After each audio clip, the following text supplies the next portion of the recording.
You know, every February 14th, the world just explodes with hearts, flowers, and chocolate. It's the day of love, right? But have you ever stopped and wondered what the real story is behind it all? Because let me tell you, it's surprisingly complex, and parts of it are even a little dark. So, in this explainer, we're going to peel back all those layers of Valentine's Day. We're going to dig into its ancient origins, see how people are celebrating it all over the world right now in 2026, and we'll even get into some really important news connected to the holiday. Okay, first things first, the origins. You know, this story doesn't start in a candy aisle or a card shop. Nope. We have to go way, way back to the Roman Empire, like over 1,700 years ago. The way this holiday evolved is it's fascinating. So it kicks off in the 3rd century with Saint Valentine. He was a priest who, legend says, went against the emperor's direct orders and secretly married young couples. He ended up being martyred, and his story just grew and grew. Fast forward a few hundred years to medieval Europe, and suddenly that date gets tied up with courtly love and romantic poems.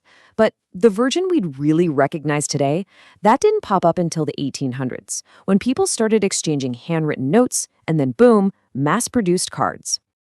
So the main thing to get here is that this holiday we celebrate is anything but new. It's this incredible mix of religious history, romantic poetry, and, yeah, a little bit of commercial tradition all swirled together over centuries. So how did all that history get us to today? Well, even though the holiday kind of comes from the same place, the way people celebrate it is, wow, it is not the same everywhere. Let's take a look at some of the amazing and different ways love is expressed around the world. I mean, this table just shows you how diverse it is. In the US and Canada, you know the drill. It's all about romantic love. Dinners, roses, the works. But then you look at Latin America, and the whole focus shifts to include friendship, which is such a beautiful, community-focused way to see it. And you have to check out Japan and South Korea with this totally unique gifting ritual. Women give gifts on Valentine's Day, and then the men give gifts back a month later on White Day. It's this whole fascinating tradition. Let's just focus on Latin America for a second. The fact that they call it Día del Amor y la Amistad, the day of love and friendship, that just completely changes the whole vibe, doesn't it? It's not just for couples anymore. It's about celebrating all the important people in your life, which really shows how much the culture values connection in every form. And in places like the Dominican Republic, it turns into this huge community party with festivals, music, and dancing for absolutely everyone. And that brings us right up to this year, 2026. So what did the celebrations actually look like on the ground?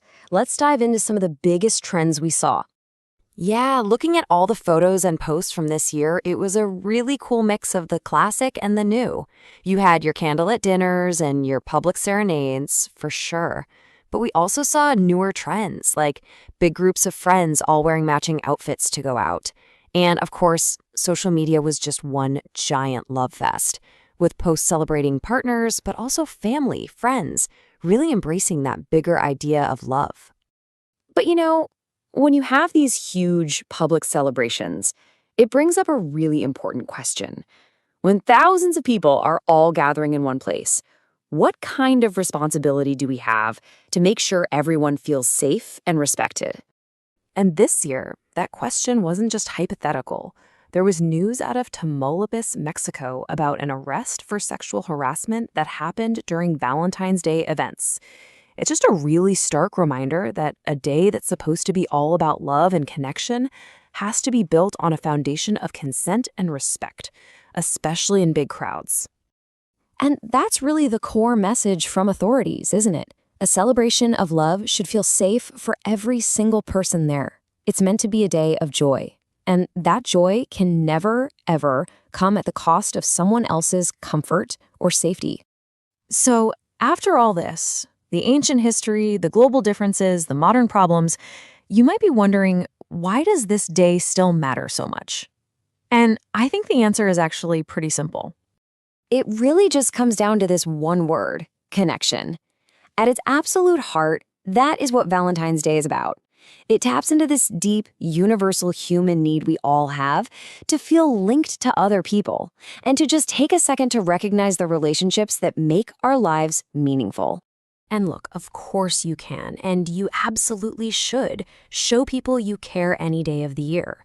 But there's a real power, a kind of collective energy, in having this one specific day set aside. A global reminder to sort of push past all the commercial noise. Its real value is that it's like a cultural bookmark in our year. It's a moment for all of us to just pause and intentionally say thank you to the people we care about, whether that's a partner, a best friend, or your family. So that pretty much brings us to the end of our explainer. We've gone from ancient Rome all the way to 2026. But now I really want to hear from you. What about you? Is it a big romantic night out? A super fun celebration with your friends? Or maybe your family has a really unique tradition that's all your own? Let us know.